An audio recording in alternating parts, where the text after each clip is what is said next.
इसमें 2.6 थ्योरम कर रहे हैं। यदि H और K ग्रुप G के दो उपग्रुप हों तो HK जो है वो G का उपग्रुप होगा, यदि और केवल यदि HK बराबर KH। इसमें हमें HK और KH बराबर दिए होंगे तो ही HK जो है, HK का मतलब है H और K के बीच में ऑपरेशन लगाते हुए नया सेट बनाया गया है जिसमें पहला एलिमेंट H का और दूसरा एलिमेंट ऑलवेज K का प्राप्त होता है। हमें प्रूफ करना है कि ये एक सब ग्रुप होगा। तो सब ग्रुप की एक कंडीशन की थी हमने कि अगर H सब ग्रुप है तो H इंटू H इनवर्स जो है वो H के बराबर आना चाहिए। अगर H into H inverse H के बराबर आएगा तो ही सब ग्रुप बनेगा, अदरवाइज सब ग्रुप नहीं होगा। तो यही कंडीशन यहां पे अप्लाई करके देखेंगे हम इसमें क्या करेंगे, सबसे पहले माना HK KH के बराबर है। सब ग्रुप प्रूफ करने के लिए HK और HK का इनवर्स निकालेंगे हम। अगर ये HK के बराबर आ जाएगा तो HK सब ग्रुप होगा, अन्यथा सब ग्रुप नहीं होगा। सॉल्व करेंगे इसको। हमें पता है कि इसके अंदर जब इनवर्स निकालते हैं तो K inverse into H inverse के इक्वल आता है। एसोसिएटिव प्रॉपर्टी अप्लाई होती है, इसलिए इसको हम HK K inverse into H inverse लिख सकते हैं। K इंटू K इनवर्स, क्योंकि K सब ग्रुप है।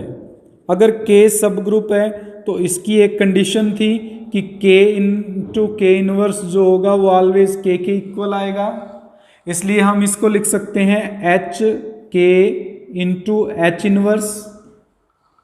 लेकिन हमें गिवन है कि HK और KH क्या है आपस में इक्वल। हम इस कंडीशन को KH इंटू H इनवर्स लिख सकते हैं।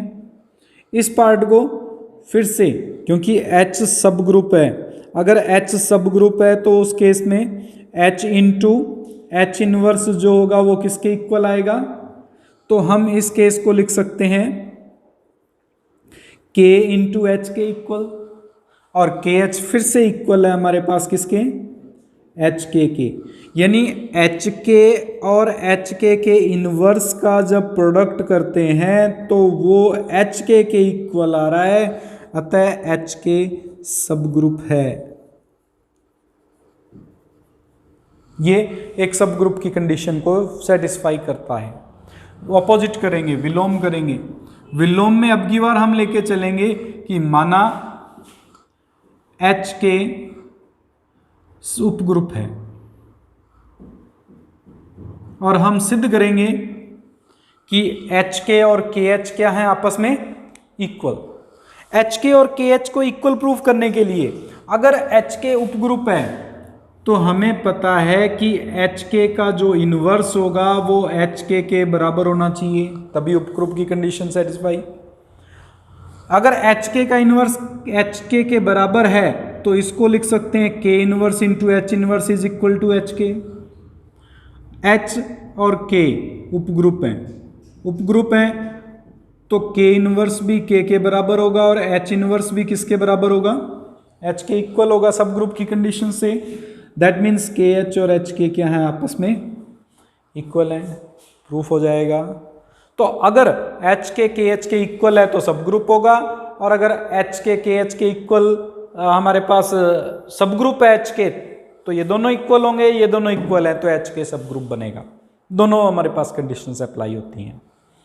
देख लीजिए, एक्सरसाइज कर रहे हैं हम। इस एक्सरसाइज में हमें H is a subgroup of G proof करना है, where H is defined as MNA where n belongs to integer and G is equal to Z plus में हमारे पास कोई भी डिफाइन हमारे पास ग्रुप है। Z का मतलब है इंटीजर्स, प्लस का मतलब है एडिशन, एक ऑपरेशन दिया हुआ है। जब भी हमें सब ग्रुप प्रूफ करना होता है हम दो एलिमेंट्स लेके चलते हैं। अब यहाँ पे दो एलिमेंट्स किस तरह से लेके चलें, M एंड N जो है वो दोनों इंटीजर्स होंगे, A जो है वो भी इंटीजर होगा, लेकिन यहाँ पर ये रिलेशन कुछ इस फॉर्म में दे रखा है कि अगर एक एलिमेंट MNA लेके चलते हैं बिलोंग्स टू H, तो दूसरा MNB लेके चलेंगे जो बिलोंग्स टू H होगा। हमें क्या प्रूफ करना है जब भी सब ग्रुप प्रूफ करना हो तो दो एलिमेंट लेके चलते हैं, एक का इनवर्स निकालेंगे, अगर दूसरे में बिलोंग करता है, दोनों का ऑपरेशन अप्लाई करने पर दूसरे में बिलोंग करता है तो वो सब ग्रुप होगा, अदरवाइज सब ग्रुप नहीं होगा। अब अगर हम एम एन कोमा बी लेके चल रहे हैं तो एम एन ए और एम एन बी का इनवर्स ऑपरेशन एडिशन दिया हुआ है, इसको सॉल्व करके देखेंगे क्या ये जो एलिमेंट आएगा वो भी हमारे पास जी से रिलेटेड है या नहीं है, वो चेक करेंगे। अगर जी से यानी एच से रिलेटेड आता है ये एलिमेंट तो सब ग्रुप होगा, अदरवाइज नॉट ए सब ग्रुप। अब हमें कंफर्म है कि एम एन और बी अगर एच में बिलोंग करता है, एडिशन हमें दिया हुआ है, तो इसका जो इनवर्स होगा एम एन बी का वो इक्वल होगा माइनस एम एन बी के, क्योंकि जब भी एडिशन एज ए ऑपरेशन दिया गया हो तो उसका इनवर्स निकालने के लिए सिर्फ साइन चेंज करते हैं। तो इसका मतलब हो गया कि ये M N A minus M N B से डिफाइन किया जाएगा। दोनों में से कॉमन एम एन कॉमन लेंगे तो ए माइनस बी बचेगा। अगर a एक इंटीजर है, b एक इंटीजर है, तो इसका मतलब a माइनस बी भी एक इंटीजर होगा। उस केस में एम एन इंटू ए माइनस बी जो आएगा वो बिलोंग करेगा h से। अगर ये h से बिलोंग करता है तो M N A plus M N B inverse belong करता है h से, h सब ग्रुप ऑफ g। ये हमारे पास पहला पार्ट होगा इसका। आई बात समझ में? तो जब भी सब ग्रुप प्रूफ करना होगा दो एलिमेंट्स लेके चलेंगे उस सेट के, सबसेट के, और एक का इनवर्स दूसरे के साथ ऑपरेट करवाएंगे। रिजल्ट जो आएगा अगर उसी सेट से रिलेटेड आ जाए तो सब ग्रुप है, अदरवाइज नॉट ए सब ग्रुप। जैसे बी पार्ट इसका ले लेते हैं, ए पावर एन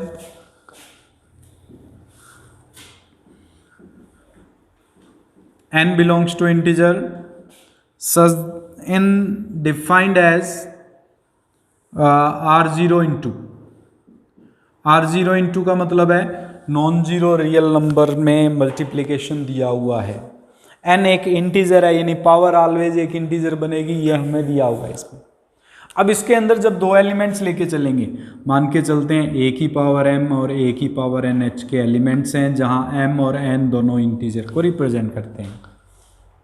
ठीक है, हमने ये चेक करना है इसमें कि a की पावर m इंटू a की पावर n का इनवर्स जो है वो किसका एलिमेंट बनेगा, क्योंकि ऑपरेशन मल्टीप्लिकेशन दिया हुआ है, मल्टीप्लिकेशन के अकॉर्डिंग सॉल्व करेंगे। अब जब a की पावर n h का एलिमेंट है तो इसका जो इनवर्स होगा वो a पावर माइनस n से लिखा जाएगा। मल्टीप्लिकेशन है, नॉर्मल पावर को रिप्रेजेंट करेगा। पावर के अंदर जब भी इनवर्स निकालते हैं, जैसे 2 का इनवर्स निकालेंगे मल्टीप्लिकेशन में 1/2 आएगी, यानी 2 की पावर -1 हो जाएगी। यही सेम मेथड यहाँ पे लगा रहे हैं, a की पावर n का इनवर्स निकालेंगे तो a की पावर -n आ जाएगी। एडिशन होता तो माइनस ऑफ a की पावर n लिखते, लेकिन मल्टीप्लिकेशन है इसलिए पावर नेगेटिव हो जाती है। इसको सॉल्व करो, a की पावर m इंटू a की power -n, we can write it as a की पावर m-n। m और n बोथ आर इंटीजर, उस केस में m-n भी एक इंटीजर ही होगा। अगर m-n इंटीजर है तो a power m-n belongs to h, यानी a power m and a power n power -1 is belongs to h। h is a subgroup of g। इस तरह से हम इसमें सब ग्रुप को प्रूफ करेंगे।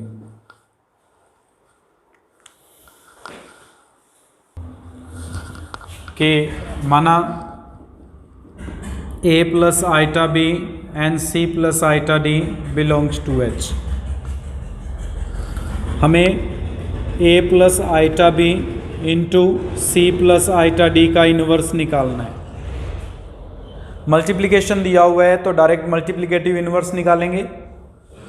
सबसे पहले इसको कैलकुलेट कर लेते हैं, c प्लस आइटा d के इनवर्स को। इसको कैलकुलेट करेंगे तो c प्लस आइटा d का इनवर्स कैसे कैलकुलेट होगा, 1/c प्लस आइटा d से, क्योंकि मल्टीप्लिकेशन के लिए डायरेक्ट 1/, हो जाता है। सॉल्व करने के लिए c माइनस आइटा d से मल्टीप्लाई और c माइनस आइटा d से डिवाइड करते होते हैं।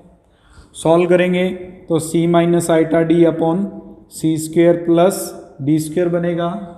सिंस हमें पहले ही दिया हुआ है कि अगर ये एलिमेंट है h का तो c square plus D square भी जीरो के इक्वल नहीं आएगा, क्योंकि a square plus b square zero के इक्वल नहीं था। इसका मतलब ये जीरो नहीं बनेगा अपॉन में जीरो न बनने का हमारे पास रिजल्ट ये होगा कि ये अनडिफाइंड नहीं होगा, कोई ना कोई डिफाइंड वैल्यू आएगी ऑलवेज।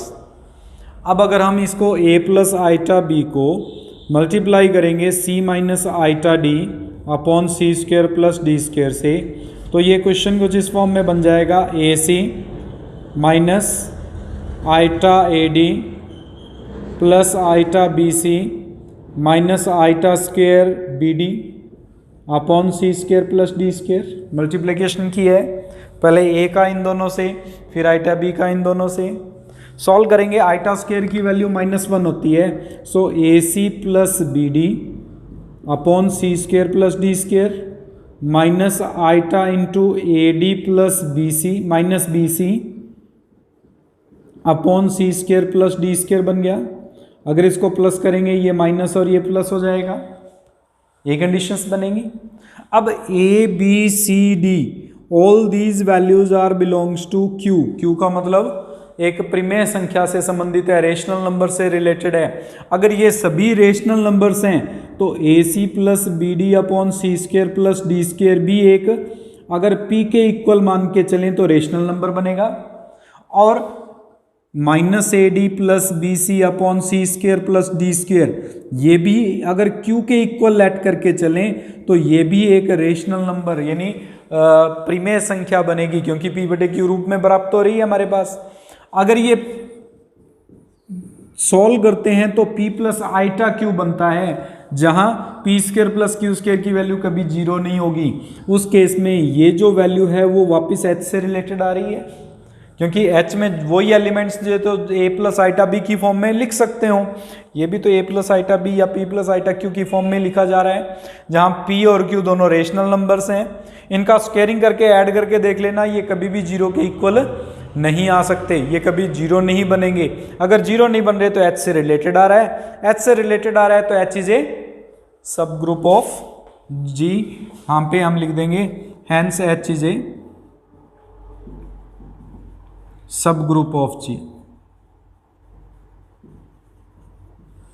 कुछ इसी प्रकार का इसका डी पार्ट सेम है, h दे रखा है हमें a plus under root 2b where a and b belongs to q and g is defined on real number and addition। अब रियल नंबर में जब एडिशन आएगा तो हम इसका एक एलिमेंट लेके चलते हैं a plus under root 2b, दूसरा c plus under root 2d। c plus under root 2d का जब इनवर्स निकालेंगे तो हमें पता है एडिशन के अंदर जब इनवर्स निकाला जाता है तो डायरेक्ट सब्ट्रैक्शन यानी साइन चेंज हो जाता है, माइनस सी अंडर रूट 2d लिखा जाएगा। हम इन दोनों में ऑपरेशन अप्लाई करेंगे, under root 2b plus c plus under root 2d का इनवर्स। सॉल्व करेंगे तो ये बनेगा a minus c plus under root 2 into b minus d बनेगा। हमें पता है a minus c and b minus d, जब a b c d all are rational number तो a माइनस सी भी एक रेशनल नंबर आएगा, b माइनस डी भी एक रेशनल नंबर आएगा। और अगर ये दोनों रेशनल नंबर हैं तो a minus c plus under root 2 into b minus d जो होगा दैट बिलोंग्स टू h।